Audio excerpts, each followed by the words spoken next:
right, so hello everyone. Thank you for coming. I'm Megan Ramsey. I'm manager for the program, supporting the leadership team, and we're happy to have Dr. Sheth here today to present for us. If you do have questions during the webinar, as we just heard, you can use the Q&A feature. You're also able to raise your hand, and then you should be able to unmute yourself. And if you have any questions, you should be able to message me if you're having like an issue getting a question loaded or raising your hand, and I'm happy to help. So I will turn it over to Dr. Sheth. Yeah, great. Let me just share my screen. Can you see that okay? Yep, that's You great. can hear me? Great, terrific. Okay, well, I'll go ahead and get started. First of all, I just want to thank the organizers of the seminar series and the leadership of the Neuro K-12 program. I see several of the principal investigators that are on the webinar with us here today. I'd like to acknowledge Megan Ramsey, who's done a tremendous amount of work and just really made it very nice and efficient and thoughtful in terms of organizing everything. So thank you, and thank you for the opportunity to be here today a little bit. I'm going to talk about this. The title that you'll see here was just this idea of alternative funding sources, specifically in the context of neuro-EM research. And I will say, of the various training programs I've had the privilege to be a part of over the course of the last couple of years, this has been probably the one that's been the most thought through, well organized. I mean, really exciting program. So I am really happy to be here. I think Megan outlined some of the ways in which we could ask questions, and my goal is to go through a few slides that I've presented, maybe for about half the time or a little bit less, a little bit more.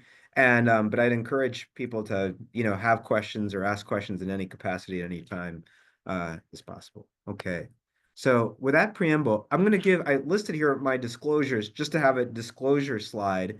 And then I put just some past, they're not current funding sources, but some past sources as they relate to sort of foundation and industry funding that I've held previously, just so you get a sense of at least what my perspective has been in my experience. And I think when it comes to alternative funding sources, actually, I think everybody has a very different experience, a very unique experience.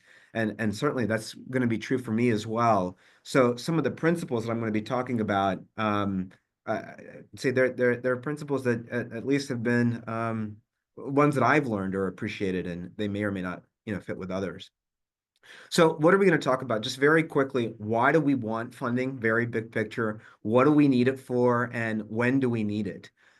We'll talk about some non-NIH foundations and how to think about foundation funding. And then specifically, I was asked to maybe think about the American Heart Association as one particular foundation in terms of some interactions, but it can certainly apply to other foundations. We're going to spend a few minutes talking about industry partnerships and how those might be useful to think about, or another opportunities. I'll very briefly mention some NIH networks. And then what I was going to do was just to share a couple of experiences that I've had, two prominent ones in my own career, where they've had interactions actually with either industry and or foundation as well as NIH at different points in each of these sort of case studies. So first of all, just to think about funding in the first place, and I'm going to offer some opinions now, like I said I would. First of all, I remember hearing this term early on many times, and I have to confess, I didn't really understand what people meant when they said that. At the time, people used to say man, plan, fan. I don't think it's right to say, we're way past saying the man, the plan, the plan. So I think it's, the person, the plan, the fan, even though that may not rhyme in the same way. But I think the idea was, as I learned, to just, when you're thinking about any funding, sort of how to reach out to foundations or other places, you're really thinking about, yourself as the individual. You're really thinking about the environment that you're in or that you're going to bring to the project.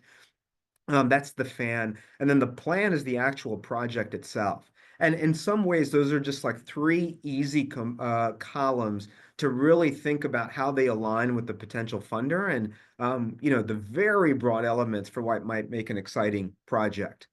The other thing that you want to think about, because as you're doing this business, the minute you get out of, and even for NIH grants, you want to have a sense of either what you need or what you would like to for a particular project, right? And I'm a big fan of having both detailed budgets, but actually also having constantly back of the envelope and very big picture estimates in your mind all the time.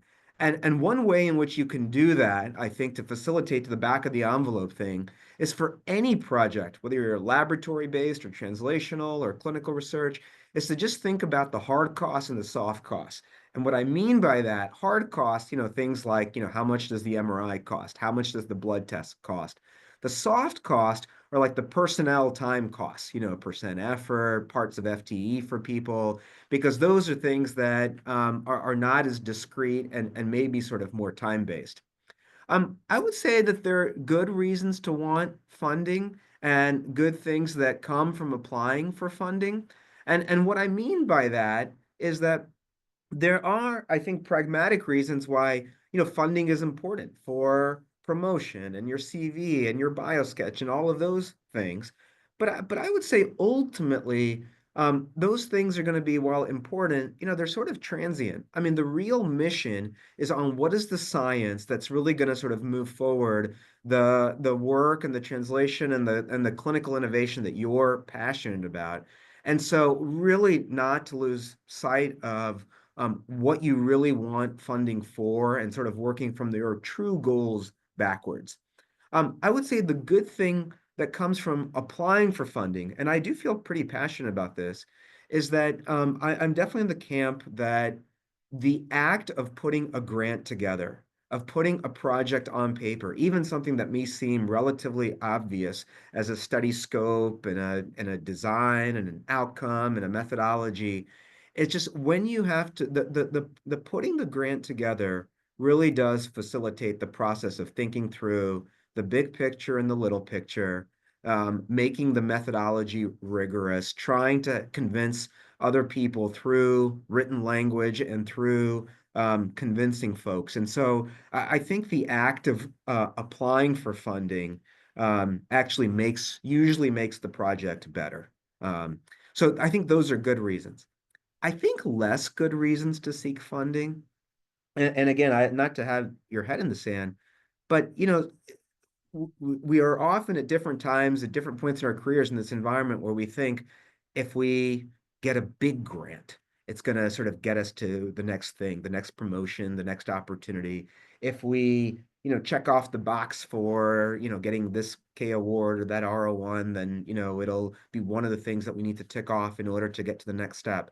And I wouldn't say that those things are not important at all, but I would just say that, I don't think that they're the most important reasons to apply for funding and for grants. So I did want to just say that.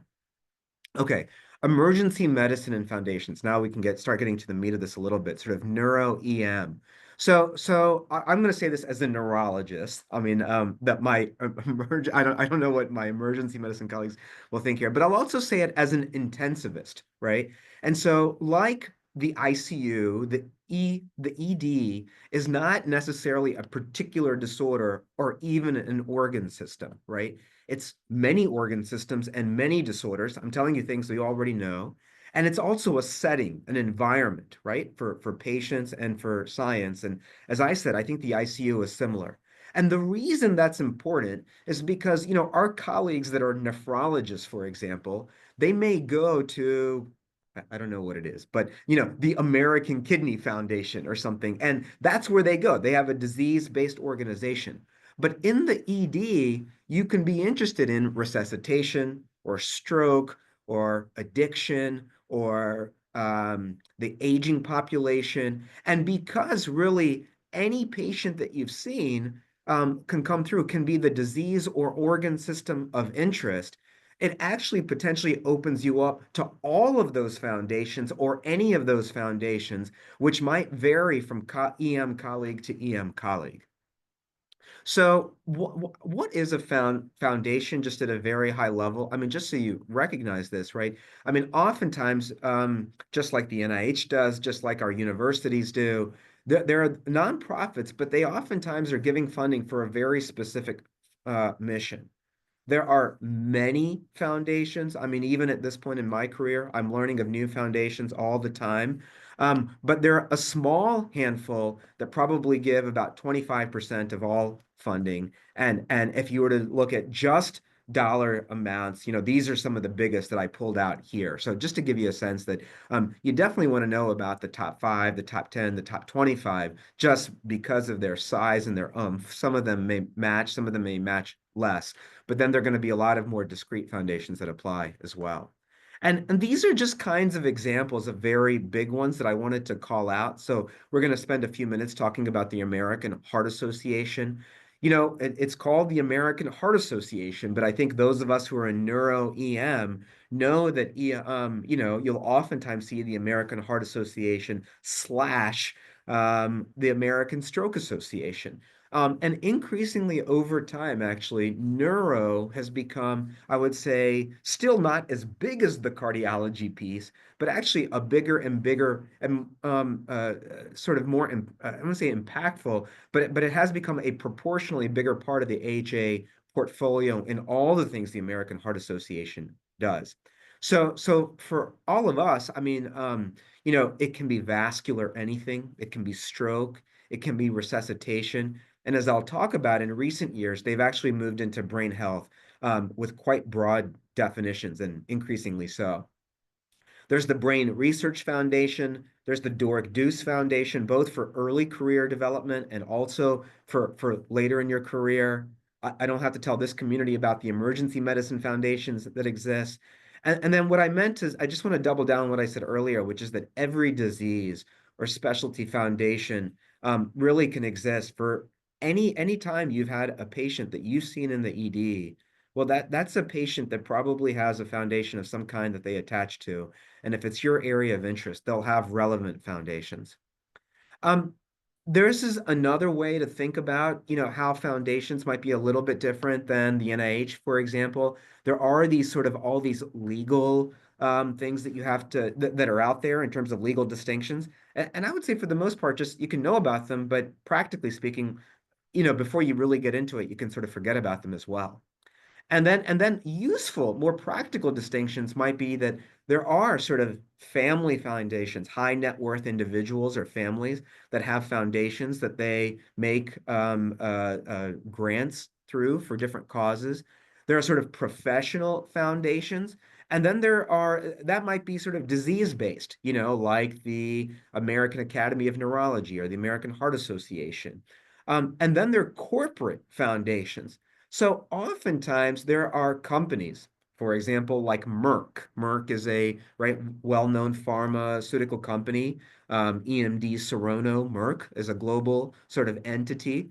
But then the Merck family has a Merck Family Foundation where they give philanthropic and grant related things. And sometimes there's more of a firewall between the company and the private foundation. And sometimes there's less of a firewall, and sometimes there's something in between in terms of at least informing their mission, but still having a firewall. And in some ways, I say that because there are all these different permutations. In some ways, they don't matter. It doesn't matter what the how much of a firewall there is or not. But to know that they all exist, and then you may end up just interacting with them in slightly different ways. So what kinds of things do foundations like? Now we're trying to make a generic statement about a concept that is going to be very foundation specific. Well, in general, I would say even more than broad entities like the NIH, foundations are really mission driven. I mean, they even the biggest foundations don't have the same amount of money that the federal government has, right? So they're going to be really focused on, I think, their cause and also having some definition of return on investment. So they really like what their mission is, and they're very focused on that.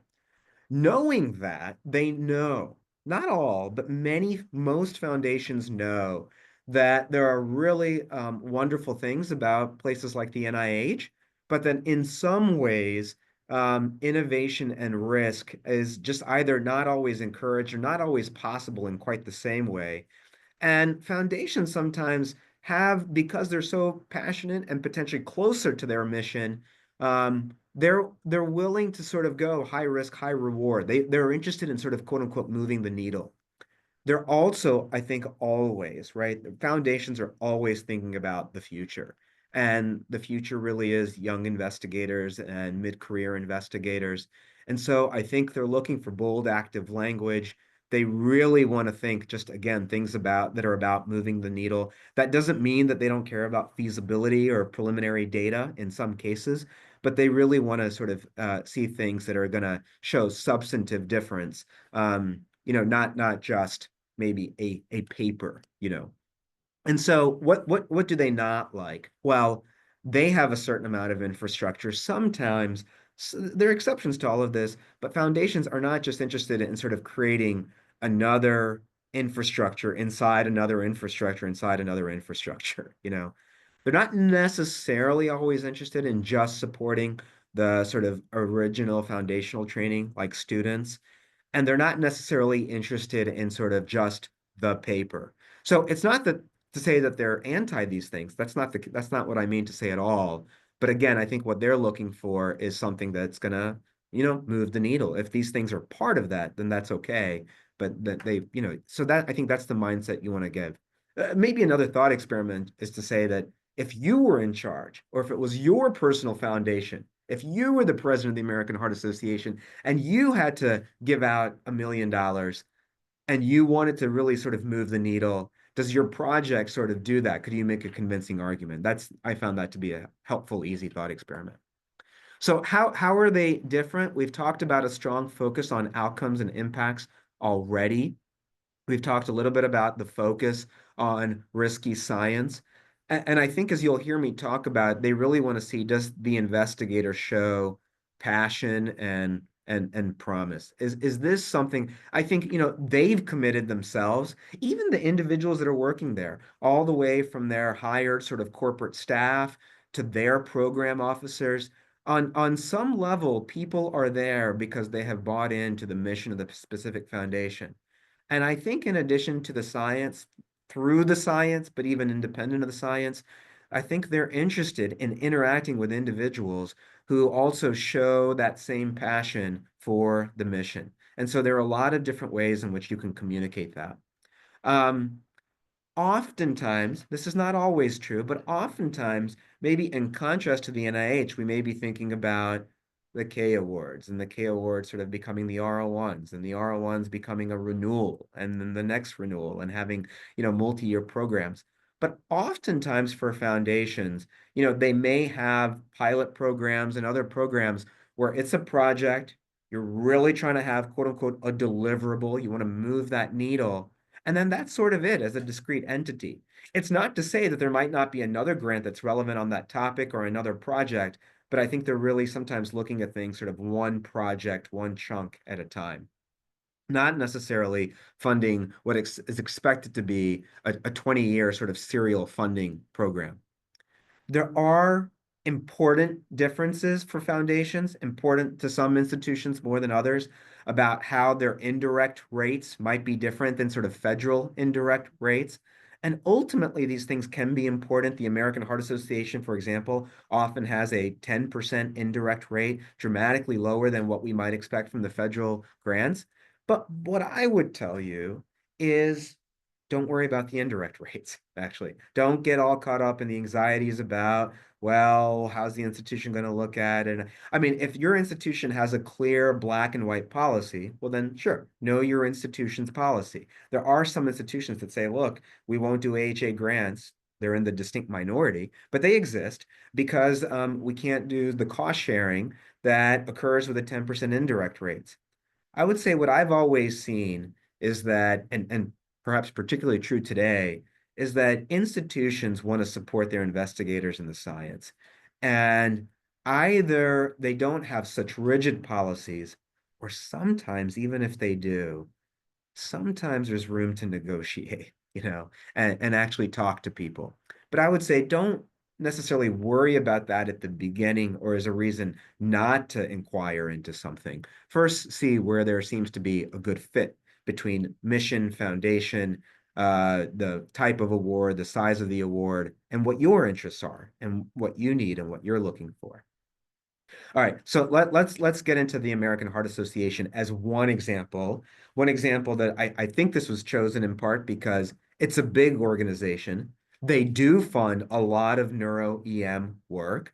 And at least, I happen to have some experience in my career working with the American Heart Association.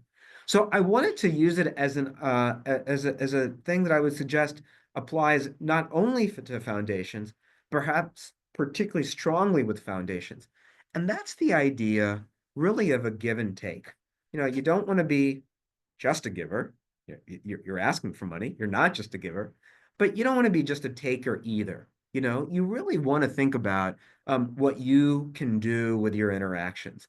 And, the AHA in particular, for example, they refer to the people that they interact with, all of us, many of us, actually as volunteers. And we're volunteers in a lot of these roles. They're not paid roles. And what I mean by that is that there are a number of ways in which the AHA works with a very broad community through committees, through formal councils, through scientific statements and guidelines, through mentoring, through their scientific programs, through their quality improvement programs. There's so many different ways in which actually they have an incredible staff, professional, hired staff, but they work with academic colleagues who serve as volunteers in all of these capacities and many more. The AHA couldn't be what it is without all of its volunteers. Well, who are the volunteers? The volunteers are all of us. And all of us, I would say, at any career stage, starting from your very first years to not. So I would say look for those opportunities. Look for them, first of all, because you think you'll find kindred spirits in a home for something that matters to you. Number two, because you'll meet like-minded people, peers, mentors, others. And number three, because you're sort of it's this give and take. It's the idea of volunteering and giving something either before, during, or after you're asking for something in return to support your own program. The added benefit of doing this is not just that it's the right thing to do. I think it also happens to be a good thing to do. When you put in your application and your biosketch and you show your service, remember, this is now another way in which you're not just communicating, but you're demonstrating your commitment to the mission, your passion to the mission. And I think either explicitly or implicitly, I think all things being equal, that shows something special, to the review committees and ultimately maybe even to the people who make some of the final decisions. The other thing is that you can interact and learn about these places at the meetings.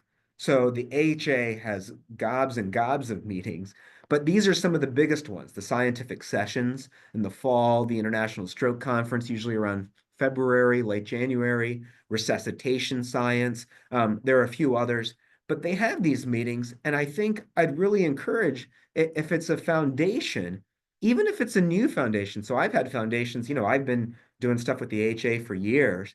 But then even, 10, 12 years into my career, maybe I learned of a new foundation that I learned was a good fit, but I've never been to their meeting.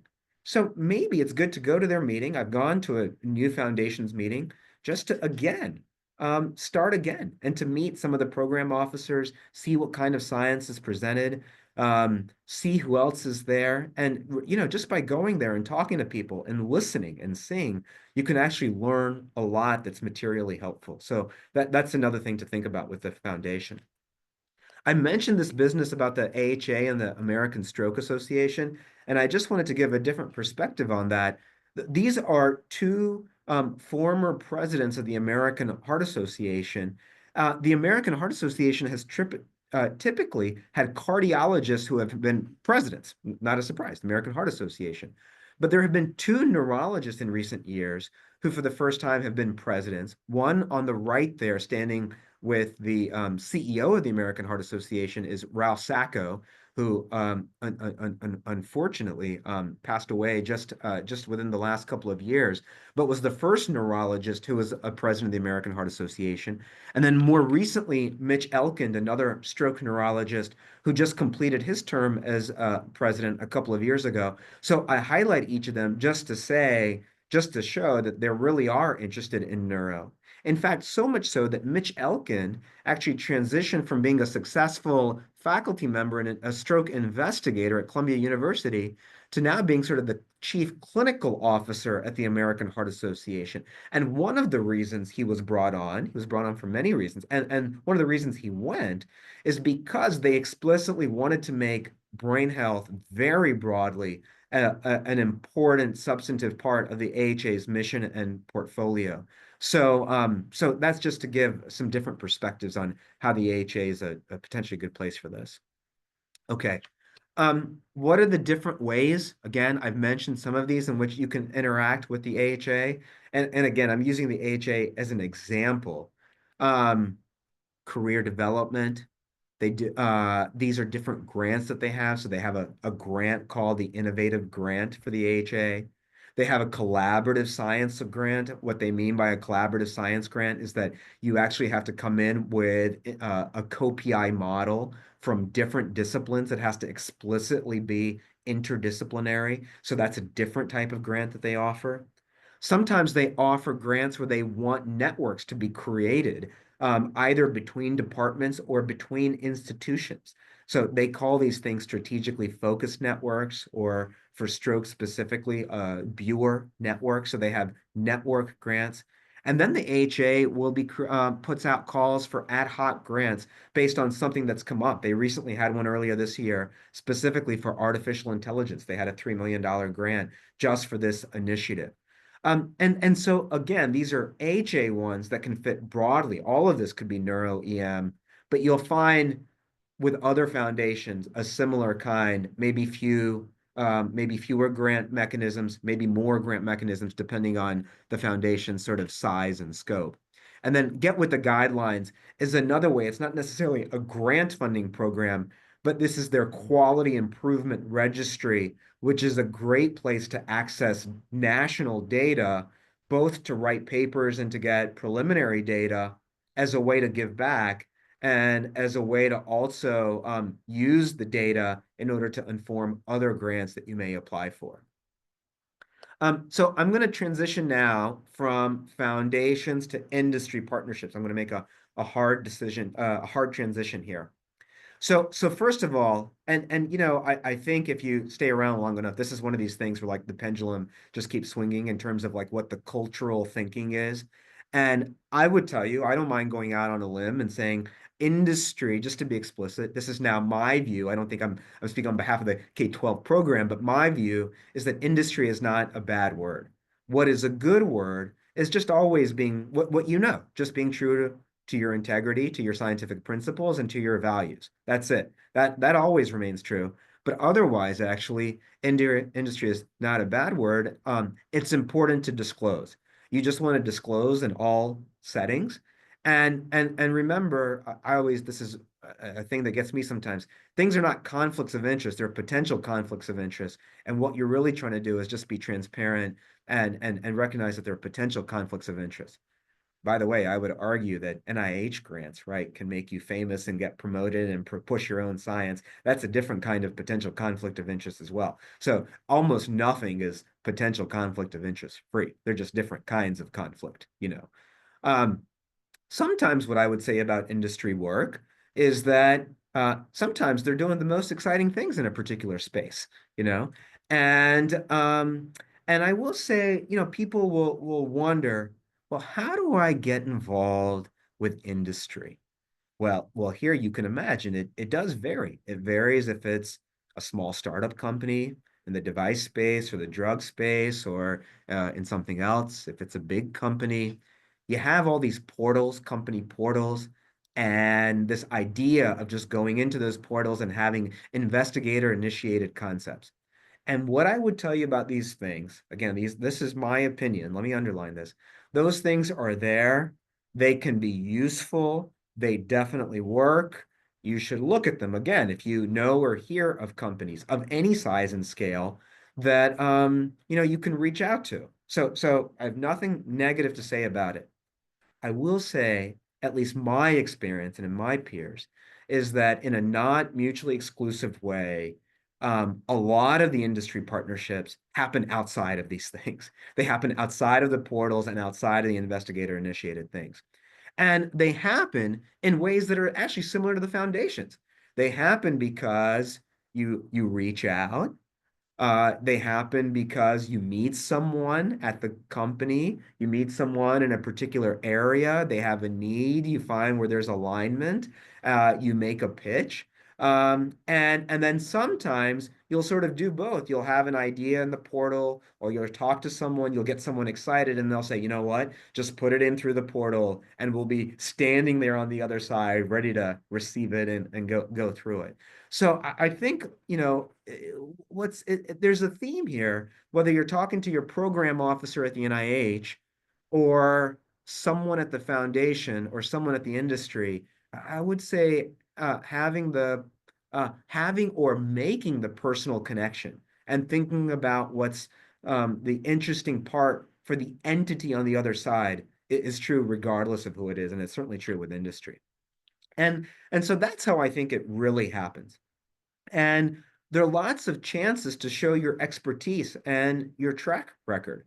Sometimes, believe it or not, just by writing or being an expert in a particular area, declaring you're an expert. Well, declaring you're an expert by writing, by doing work in the area, it automatically establishes you as an expert. Going to those conferences, going out, meeting people, giving talks on the science that you're doing, all of these things show that you're recognized by your peers and that you know what you're talking about. And the other way to know what you're talking about is to know what you're talking about when you go to talk to folks at industry. So if you say, hey, I'm interested in secondary prevention stuff for high blood pressure and using the ED as a way to take new pharmacotherapy, would you have any interest in talking to me? They might have interest, but like that's not, I mean, you want to go with something more substantive. You want to go with a prototype idea, say, and I think you want to show that you can make things happen. Remember, this is true for all the funders, but especially for industry partners. And I think this is especially true here. They're not living in the ivory tower or where they're looking at the bio sketches and for seniority. I mean, I've had industry partners say many times, actually, that they're delighted to work with a young person or a mid-career person who is bright and motivated and knows what they're talking about, but they actually will deliver and push things forward. And that to them, I think, matters much more so than whether or not they're a full endowed professor or something else. And so I think if you can show these things, you can actually go much further than you might otherwise think. There are trade-offs. They're just different trade-offs compared to NIH and foundations. So, for example, in industry, even if the science is going well, there may be a business decision that midway through a project sort of changes the whole thing. So that can happen. And it's not to say that these things we know can't happen at the NIH or the foundations, but they're just different risks, I would say, not riskier or less risky. They may play a special role in early stage risky ideas and then also in late stage go to market ideas, right? They're thinking about oftentimes how do we grow as a company and raise more money and sort of, or how do we get this to a big, broad market. And you want to, I think, again, put yourself in their shoes and say, if they had something that could be exciting, what would they want? What would you want? That would both be true to the science, but actually help with the development. And I think the more you do that, it's a way to quote sort of get aligned and sort of start to work as a team. So what exactly do you want? What do they want? And then maybe this is the way to think about it. You're not necessarily going to industry in contrast to foundations of the NIH, always just asking for funds.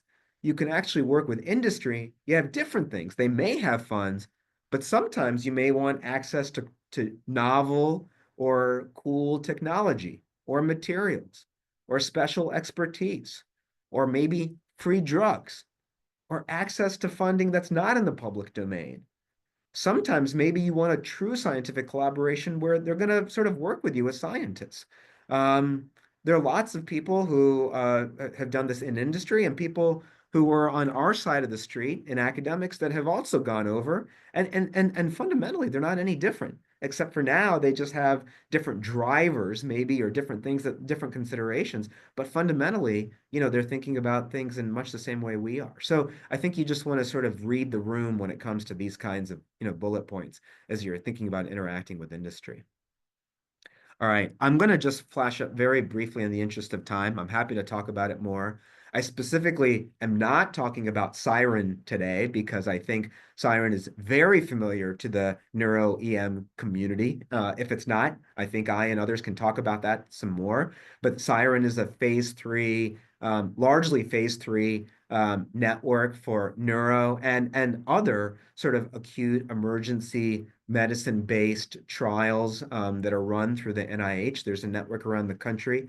But in parallel, there's also a cerebrovascular stroke network that works in 3 broad areas: prevention, acute treatment, and recovery of trials that are largely at the phase 2 or at the phase 3 level. And there are just under 30 hubs around the country. This happens to represent one of the hubs that I'm a part of here at Yale, where we collaborate with Rhode Island and Hartford and Northwell Health System. But you can imagine there are about 25, 30 of these around the country that are running sort of these StrokeNet trials all the time. And I'll just point out that there are many neuro-EM emergency medicine investigators who have played all kinds of incredible roles in these trials, all the way from formal leadership to being on trial committees to being site PIs. And starting out early in your career, you may think, well, I can't just up and be a trial PI. Maybe that's true. I don't know that's 100% true, but maybe that's true. But I would say that there are lots of ways to really get in on the ground floor, even in your first 2, 3, 5 years on faculty, in ways that you can sort of contribute and again do the work that maybe other people can't do or won't do, so you can both learn and contribute. These are just examples of the many, many different trials. You may have heard of some of these over the years in StrokeNet, and so you can see it's been a very active and robust network. Okay, in the last few minutes, I'm going to give you 2 very up and down stories, okay, of mine. And so I'm not going to get into the science too deeply because that's not the point today, except to say that this is just immediately out of fellowship. I started working with this neurosurgeon, this laboratory-based neurosurgeon, who actually had a very exciting target for preventing brain swelling, brain edema, which we know is a big problem in many acute neurological conditions, such as large stroke. And he identified a complex in the brain that turns out to have a receptor subtype that is the same as the islet cells of the pancreas for the common diabetes medication glyburide. And in preclinical models, when you gave glyburide, it actually seemed to prevent swelling in the first place after acute injury. So this became very interesting from a translational and drug development perspective. And what happened is early on, his work, his RO1s in the lab were funded by the NIH. This drug became a new drug because it was an IV infusion. And so there was a small company, Remedy Pharmaceuticals, down at the bottom here, that licensed the drug from his lab at the University of Maryland. So that was already an academic industry partnership. I got involved at the stage at which we were doing translation for the first human studies. And this is right when I finished my residency and fellowship. Well, all of that was going well, and the NIH actually, through one of the NIH networks, was going to fund the first human clinical trials. What had happened is that the market had crashed, as many of you will remember, and immediately after the crash, there were all these stimulus awards. So the grant actually got a near perfect score in a brand new network to do the first clinical trials. And then I'll tell you, the NINDS leadership at the time actually sort of by executive review said that in a way that's been a controversy in the stroke field, that the drug hadn't been tested in like a higher order species like non-human primates, and felt like that needed to be done before we moved to human translation. So the grant didn't go forward. At the time, I had put in my initial K award on this topic as well. And as a result of all of this, we had a very exciting program. The K got triaged. And so it was like already in my first year, it's a bunch of really crazy up and down. Remember that pharmaceutical company, Remedy Pharmaceuticals, Remedy funded a 10-patient pilot study, just a pilot feasibility study. And the data turned out to be super exciting, probably too good to be true kind of exciting, but nevertheless, very sort of exciting data. So I had to make a decision at that point. I mean, I felt like, geez, I need to check off the NIHK award box, but there's all this up and down that's happening. Like, what should I do? And what happened is, on the basis of the pilot awards, Remedy was able to raise money and actually fund a phase 2 study, a proper double-blind randomized phase 2 study. And I'll tell you, at the time, I remember thinking, geez, I'm supposed to be getting a K award. I'm supposed to be going on the conveyor belt. I don't know about working with industry. Like, how is this going to work? So we figured all of that out. I decided to just go forward because, well, more than the only thing I wanted, sort of more than a K award at the time, was going forward, and going forward was better than not going forward. So we started, and it was very exciting. So we did this phase 2 study, and ultimately you can see that this, went forward and got published. Well, on the basis of the exciting results from that study, actually Biogen picked up a big company picked up the drug from Remedy, and Biogen funded a global phase 3 study. Now, pretty much on every continent on the planet. And so now I found myself actually co-leading a global study. So this was super exciting. Uh, However, as you may recall, in a completely unrelated way, there was all this controversy from Biogen around the Alzheimer's drug approval that happened a few years ago. The Alzheimer's drug had nothing to do with this program, but it did affect the company in a major way. They switched out CEOs. They had to relook at their finances and make their quarterly earnings look good. And so they killed a lot of programs. They killed it on the basis of business decisions, right? Not even looking at the scientific data. So we had finished 75% of our global study, which, by the way, they had already invested $200 to $300 million in. Without even looking at the scientific data, they had to just make business decisions, and they cut the study. So remember, we were talking about those risks. Fortunately, we were able to enroll the vast majority of patients, and we were able to look at the data in the patients that we had, where we could see, actually, again, what we saw was a very strong treatment effect. Again, I'm not going through the graphs here and explaining all the data, but suffices to say, in terms of neurological outcomes, this data suggests that there were, very promising signals. And what's really funny is, now on the basis of this data, we just got permission to actually go into the NIH StrokeNet platform as one of the sort of drug assets. So what's really funny is that the whole thing comes full circle after a bunch of up and downs back to the NIH. And the point is, I mean, it was very stressful at various points, but there's no way you could have predicted. And, we went through sort of literally every single partner that one can imagine. Along the way, there were a million scientific questions, right? So this is a picture of my partner, Taylor Kimberly, who's another academic neurologist at Mass General. And first of all, I said that I just wanted, I have his picture up here, both to give him credit, but also to just, he was a peer partner, not a mentor, but we're the same career stage. And I found that to be a very helpful thing, actually, very nice thing. And this is a list of all the different bullets of sort of natural history and scientific questions that were just orthogonal to the primary sort of clinical trial. And these questions became the basis for other AHA grants and other NIH grants.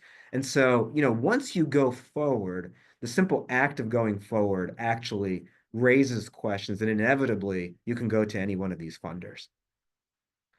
Okay, The last case example, and then we can stop for questions, is that another exciting program that I've had the privilege to be a part of is the development of this low magnetic field sort of portable MRI system.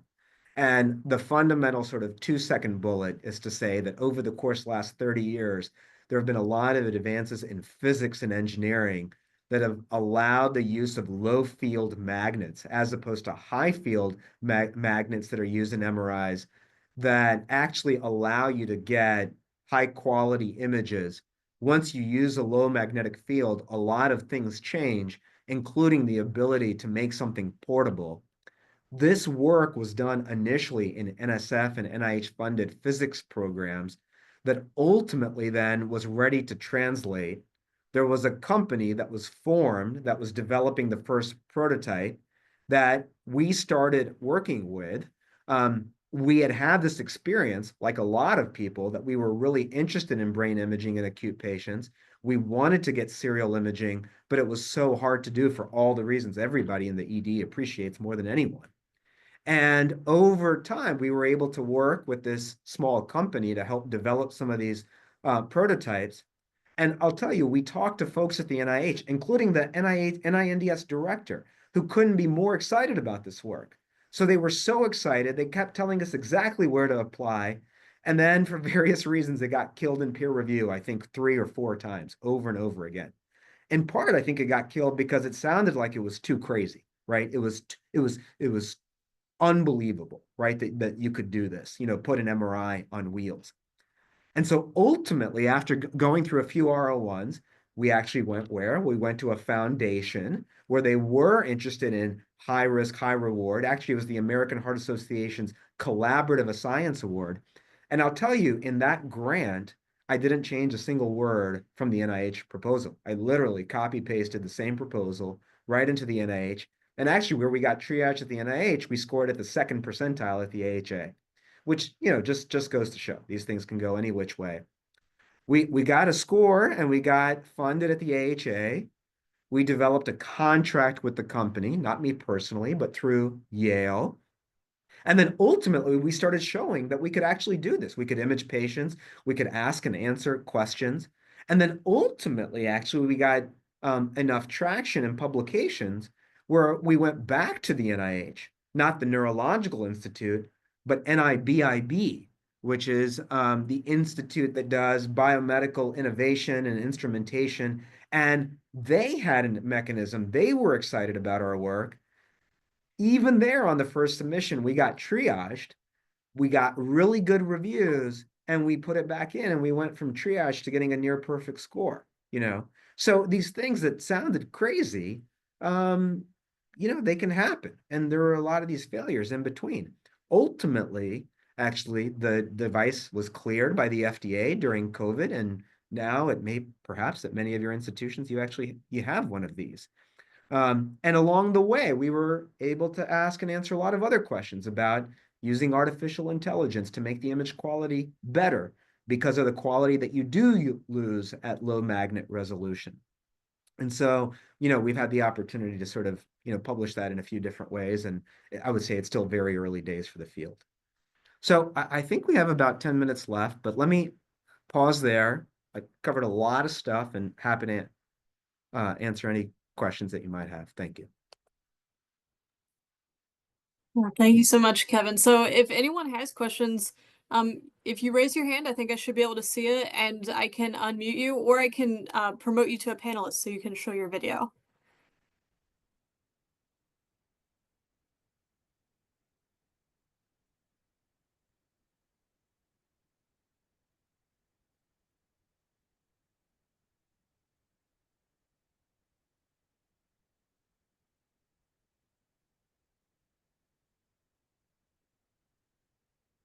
All right. I'm going to unmute Aday. Hi, thank you so much for this inspiring talk. I wanted to ask about, it seems like there's a very clear rubric for scoring grant proposals that go to the NIH. And you can imagine with foundations and industries, it's hard to know exactly what that rubric is or if they even have one. Aside from going to conferences and talking to, I guess, in addition to going to conferences, what questions do you ask or what types of things are you trying to tease out from your conversations with these individuals so you can get an idea of what that rubric would look like so you can craft your grant in the most, I guess, in the way that can be most successful? Thank you. Yeah, no, thank you for that question. I mean, ultimately, that's one of the most that's a question we're all constantly asking, and we never have the exact answer to. At the end of the day, that is I would say a couple of ways to get at that, sort of in an imperfect way. First of all, like you do at the NIH, you can do it foundations and you can do it in industry. You can write an Ames page or a project proposal, and you can show it to people, you know, and you can show it to a program officer, or you can show it to a foundation representative, or you can show it to other people who you may know or may reach out to. I mean, you're not going to reach out to reviewers on a selection committee for where you're, applying, but certainly there are ways to sort of ask and find people that have been prior reviewers on sort of those study sections, and you can sort of ask them on any of these parameters, on scope, on mission, on alignment. Is this the kind of project? Are there elements here that they would be more or less interested in? You can do the same thing with industry. I'll tell you, this past week, literally this past week, um, I had seen a paper. Me and a colleague here had seen a paper that we were really excited about, a drug that was published for something in the New England Journal, and we're like, wow, this is great. We have a different idea for it.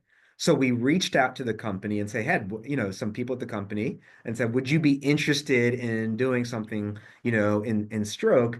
And we literally wrote a 1 paragraph, 2 paragraph idea for specifically what we thought might be really cool, you know?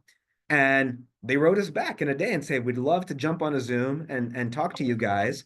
And we did. And the nice thing about that paragraph that we wrote, by the way, we had no idea if they were interested or not, but it gave us a straw person for them to react to. I think more likely than not, I can tell you, I've written 20 of those emails that have gone completely unanswered, by the way, also. But this one they answered, they were interested in, and now we had something to work off of. So the point is, I think you can always pitch a very preliminary idea in a conversation or in a couple of paragraphs or on some kind of Ames page. The second thing that I'll say is that some foundations are more formal, like the NIH. They have study sections, they have review criteria, they publish these in their RFAs. They're different than the NIH, but they explicitly, and those are helpful, I think, and you should look for those and look at those. When they don't have those, and you're not going to see things like that in industry very commonly, right? Like you will put something into this black box portal and not really know what happens on the other side. And I think you have two options. One is to just see if you can find people at the company and talk to them, and reach out by email, at meetings, by in any other way. And the other idea is to just put something in those portals. And you'll either not get anything back, or you'll get something back and say, like, we're really interested in your concept. Or they'll say, well, we'd really be interested in this aspect of it, but we're not interested in going at this scale. So I guess the bottom line is you just have to put something out there and talk to people.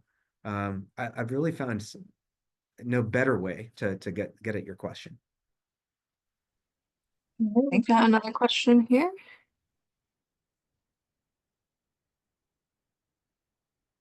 Hello, Megan.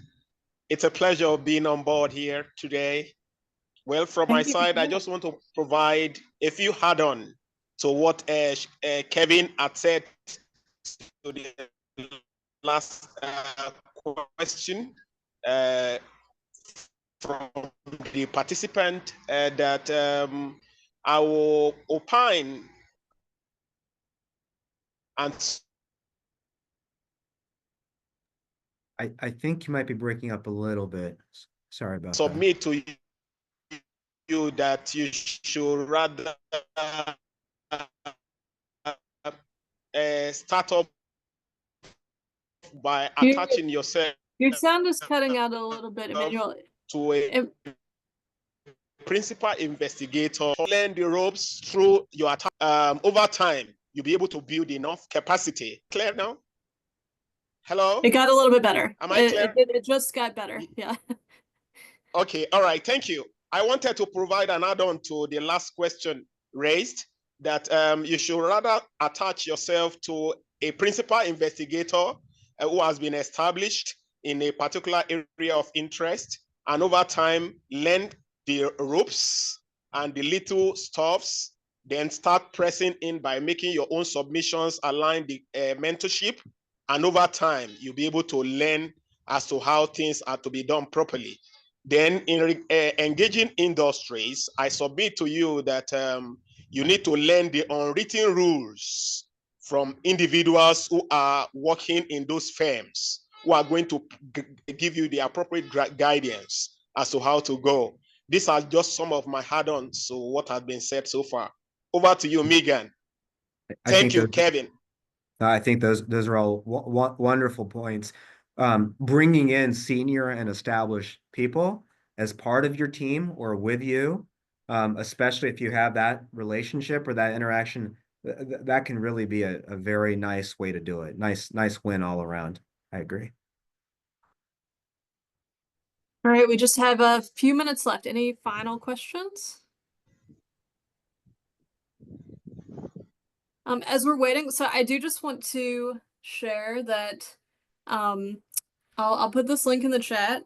So related to our topic today, let me change this to everyone here. We've got a page on our website where we share various funding opportunities, mostly foundations. So you can see here, I just updated this today. I do try to keep it as up to date as possible. It's got several different things that Kevin talked about. There's AHA down here, and then on this side you can see other funding opportunities that maybe aren't open right now, but will come up in the future. So please be aware that this resource exists. And for the co-directors, Kevin, or any participants, if you guys know of other relevant funding opportunities that might be good for this group, please let me know, because I'm always trying to share resources that would be good for people. So be aware that that exists. And Kevin, any final closing thoughts or comments for everyone? I would say the one thing I would say is don't be anxious, be brave, put yourself out there, go forward. Going forward is always better than not going forward. All right. Well, thank you so much. We really appreciate you presenting. Just so everyone knows, this has been recorded, so it'll be up on our website within the next month. So I'll let you know once that is available in case you want to return to some of these points, or if you didn't take notes, we'll get that up for you, and we'll see you at the next webinar. So thank you, everyone. Thanks for the invitation.